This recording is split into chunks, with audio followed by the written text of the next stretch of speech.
Welcome to the Learning Expedition. This channel is dedicated to exploring educational topics in depth.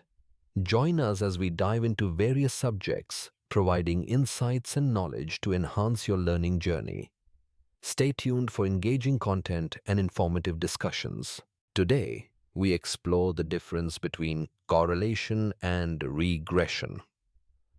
Understanding these concepts is crucial for data analysis.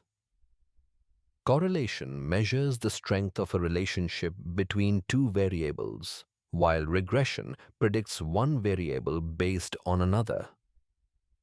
Let's delve deeper into these statistical tools. Correlation tells us how strongly two variables are related.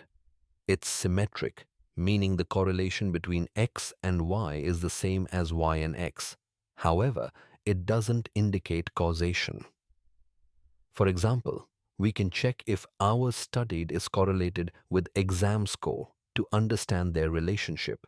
To find correlation in SPSS, open your CSV file and navigate to Analyze, Correlate, Bivariate.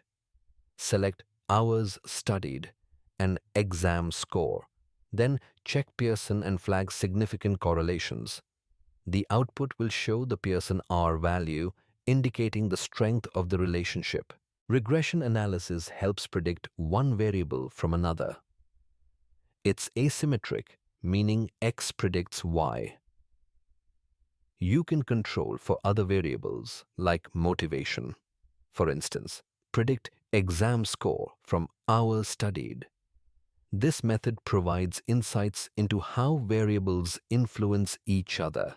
In SPSS, for regression, click Analyze Regression Linear. Select exam score as dependent and hours studied as independent. The output shows R2, coefficients and significance. If hours studied has a B of 5.2, each extra hour increases the score by about 5 points, if significant. Thank you for joining the Learning Expedition. We hope you found this session on correlation and regression insightful.